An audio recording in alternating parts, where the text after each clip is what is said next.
আসসালামু আলাইকুম ওয়া রাহমাতুল্লাহি ওয়া বারাকাতুহু। আমার মুসলিম ভাই ও বোনেরা, আমরা জানি এদেশের জনসংখ্যার 90% মুসলমান। তা সত্ত্বেও একজন মুসলিম হিসেবে আমি আজ বড়ই আতঙ্কিত, ব্যথিত, ক্ষুব্ধও বটে। আতঙ্কিত এই ভেবে, আমার আপনার সন্তান মুসলমান থাকতে পারবে তো? তারা ঈমান নিয়ে বেঁচে থাকতে পারবে তো? তারা চিন্তা চেতনায় মুসলিম হবে, না কেবলমাত্র নামে মুসলিম হবে? কেননা মানুষের চিন্তা চেতনা, বিশ্বাস সৃষ্টি হয় শিক্ষা সংস্কৃতি থেকে।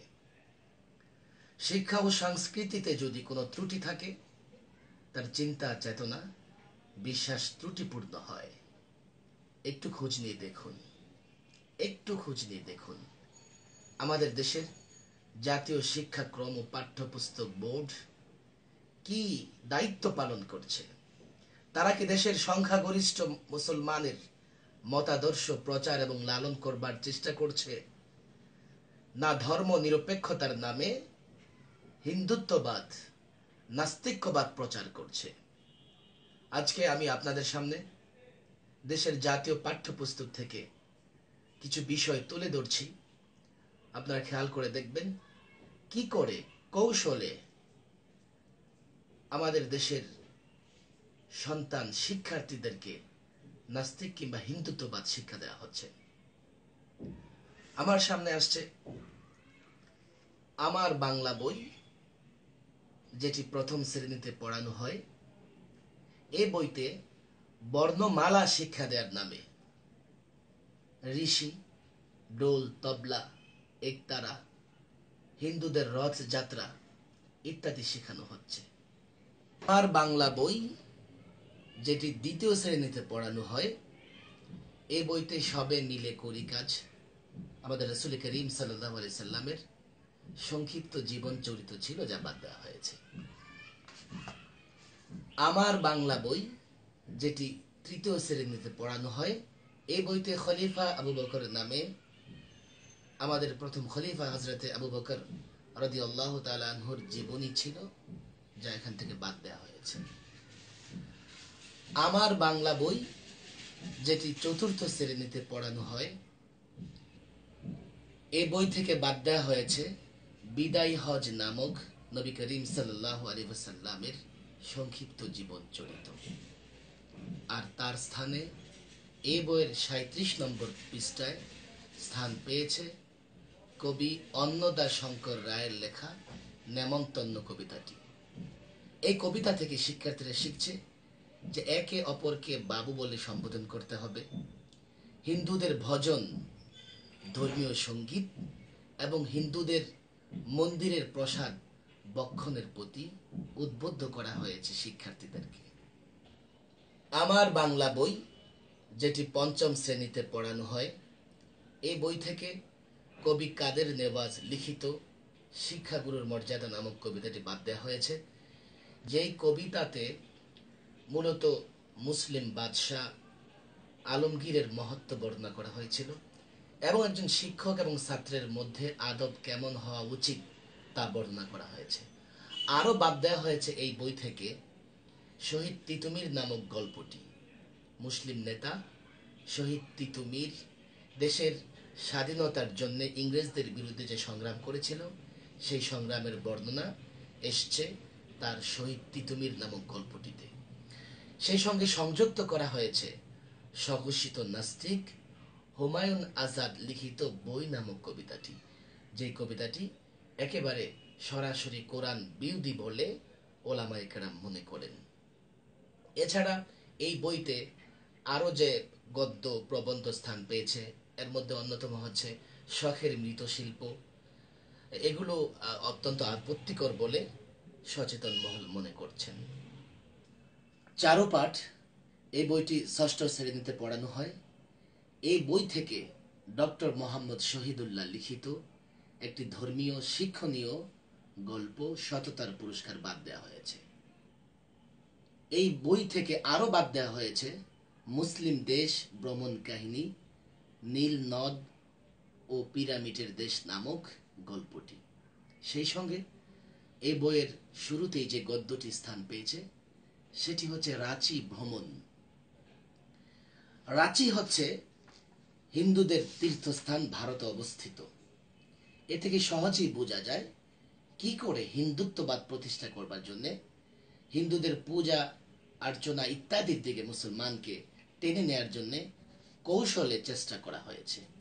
এই বইতে আরো স্থান পেয়েছে লাল গরুটা নামক একটি গল্প। মূলত এই গল্পের মাধ্যমে মুসলমান কোটি কোটি মুসলমান শিক্ষার্থীদেরকে শেখানো হচ্ছে যে গরু মায়ের মতো যে বিশ্বাস কখনোই একজন মুসলমান রাখতে পারে না। সপ্তবর্ণা, যা সপ্তম শ্রেণীতে পড়ানো হয়, এই বই থেকে বাদ দেওয়া হয়েছে মরু ভাস্কর নামক আখিরি নবী রাসূল করিম সাল্লাল্লাহু আলাইহি সাল্লামের সংক্ষিপ্ত জীবনী। সংযুক্ত করা হয়েছে বাংলাদেশের হৃদয় নামক একটি কবিতা, যেটিতে মূলত দেব দেবীর প্রশংসা করা হয়েছে। সাহিত্য কণিকা, যা অষ্টম শ্রেণীতে পড়ানো হয়, এই বই থেকে বাবরের মহত্ব এবং সুফিয়া কামাল লিখিত প্রার্থনা নামক দুটি কবিতা বাদ দেওয়া হয়েছে। সেই সঙ্গে শেখানো হচ্ছে সংকীর্তন, দেবমন্দির, মূর্তি পূজা ইত্যাদি, যা অত্যন্ত দুঃখজনক যে দেশের কোটি কোটি শিক্ষার্থীরা এগুলো শিখবে এই বই পড়ে। মাধ্যমিক বাংলা সাহিত্য, যা নবম দশম শ্রেণীতে পড়ানো হয়, এই বই থেকে বাদ দেওয়া হয়েছে মধ্যযুগের কবি শাহ মোহাম্মদ সগীরের লেখা বন্দনা নামক ইসলাম ধর্মভিত্তিক কবিতাটি। এরপর বাদ দেওয়া হয়েছে মধ্যযুগের আরেকজন কবি কবি আলাওলের ধর্মভিত্তিক হামদ নামক কবিতাটি। আরো বাদ দেওয়া হয়েছে আমাদের বিদ্রোহী কবি কাজী নজরুল ইসলামের বিখ্যাত ওমর ফারুক নামক কবিতাটি।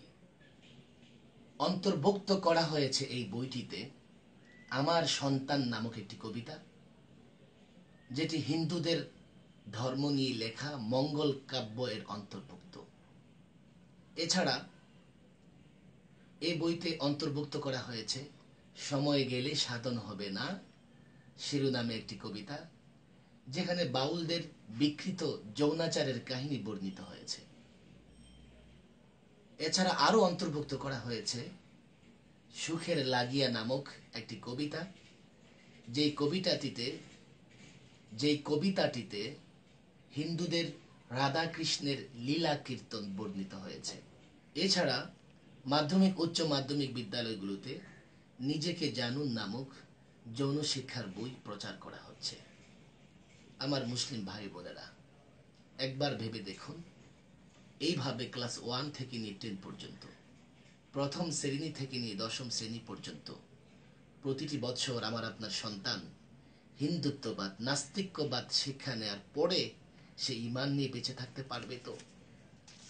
এছাড়া দ্বাদশ শ্রেণীর দ্বিতীয় বর্ষে এই বইটি পড়ানো হয়, যার নাম হচ্ছে সংস্কৃতি কথা। এই বইয়ের একেবারে শুরুতেই আপনারা যদি দেখবেন ধর্মকে কটাক্ষ করে কি করে ধর্মের প্রতি বিদ্বেষ ছড়ানো হয়েছে। এখানে লেখা হয়েছে, ধর্ম মানে জীবনের নিয়ন্ত্রণ। মার্জিত আলোক প্রাপ্তরা কালচারের মারফতেই নিজেদের নিয়ন্ত্রিত করে, বাইরের আদেশে নয়। ভিতরের সূক্ষ্ম চেতনাই তাদের চালক, তাই তাদের জন্য ধর্মের ততটা দরকার হয় না। এই দ্বাদশ শ্রেণী অর্থাৎ ডিগ্রিতে দ্বিতীয় বর্ষে কি পড়ছে আমার সন্তানরা, এ তো মাত্র উদাহরণস্বরূপ। মূলত এমন হাজারো বিষয় আপনারা দেখবেন যেখানে ইসলামের প্রতি বিদ্বেষ ছড়ানো হয়েছে, যেখানে ইসলামকে সুকৌশলে একটি বালা মুসিবত হিসেবে, বিপদ হিসেবে উপস্থাপন করা হয়েছে। আমার অনুরোধ থাকবে আপনাদের প্রতি, আমাদের ভবিষ্যৎ প্রজন্মকে মুসলমান রাখবার জন্য, ঈমান তাদের যেন ঠিক টিকে থাকে, তারা যেন ঈমানদার হয়ে বেঁচে থাকতে পারে, এখনই আমাদের সজাগ হওয়া দরকার। এখনই আমাদের এর বিরুদ্ধে যথাযথ প্রতিবাদ গড়ে তোলা দরকার।